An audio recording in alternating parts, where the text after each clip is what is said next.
So the time will come when you need to re-oil your charcuterie board. Now, you want to make sure that your charcuterie board never dries out, and you want to definitely make sure that you're using the right oil. So I'm going to show you how to re-oil your charcuterie board and do it correctly. So with that, let's get dirty. So for this application, we're going to be using the Howard cutting board oil. Now this is a food grade mineral oil. What you don't want to use is you don't want to use cooking oils. Now the reason why is because over time, cooking oils will go rotten on you. Now you don't want that soaking into the wood and getting rotten. So another option available is walnut oil. Now walnut oil works really well. My only concern is that if you put something on your charcuterie board and somebody has a nut allergy, does that walnut oil, or can that walnut oil affect them? So to cut that out, try not to use walnut oil, and definitely do not use any cooking oils. All right, so we're just going to pop the top, and we're just going to put a nice squirt all over it. Now I'm just going to grab a clean rag, and I'm just going to wipe it in. Now remember, you do not want your charcuterie board to dry out, so we need to keep it well oiled. Okay, so we've got that wiped in pretty well. Now we want to make sure that we get the sides and the back. So we're going to do the same thing, and we're just going to put a nice bead and then use our rag to wipe that in. Now you may want to give it a little bit extra on the end grains of your board. The reason why is because end grains tend to soak in more than the regular grains do. So I gave a little extra squirt when it came to the end grain.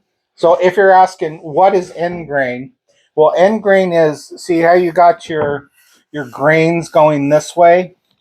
So anywhere that it's cut against the grains, this will be your end grain. All right. So just give that a little extra squirt, because again, that will soak in a lot more than when you're just going with the grain.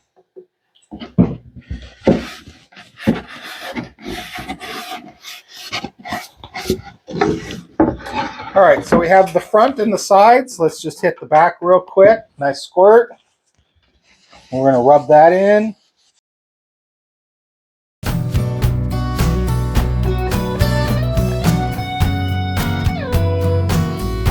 And there we go. Pretty easy task. We just used the Howard cutting board oil. That's a mineral oil. I think this one has vitamin E in it, which it does. So we just put a squirt on, and then we just rub that in. And now our board is re-oiled. So you probably want to do that after about 4 or 5 uses. Again, you do not want your board to dry out. So just make sure you keep it well oiled, and it will definitely last you a long time. So if you're wondering, where do I get the Howard cutting board oil? I know I usually get mine up at Home Depot. The big box stores usually have some sort of cutting board oil. I don't know what Lowe's carries. Maybe the same, maybe not. But all you want to do is just make sure you ask for cutting board oil, and you're good to go. So pretty easy task, right? I mean, just grab yourself a clean rag, squirt it on, rub it in. Not a problem. Just make sure, and I can't stress this enough, just make sure you're using the right oil. Again, avoid all the cooking oils. They go funky on you, and you don't want that rotting inside of your cutting board.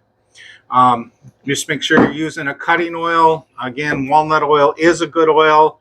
I just kind of question on whether or not it would affect somebody with a nut allergy. Maybe it won't. I've always, when I make the charcuterie boards for people and I coat them, I always make sure I use mineral oil.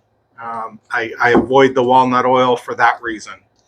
So I hope you found this video helpful. If you did, please like, subscribe, hit the bell icon to be notified of new episodes as they become available. If you have any questions, feel free to post them in the comments section. I'll get to them as soon as I can. If you happen to be new to the woodworking hobby, check out my Woodworking for Beginners video series. It's an 11-part series, and it just step-by-step projects, just gives you the basics of getting you started in woodworking. If you'd like to support my channel, I'll put a link in the description to make a donation. Also, feel free to share me on your social media sites. That's a huge help. So until next time, keep it safe.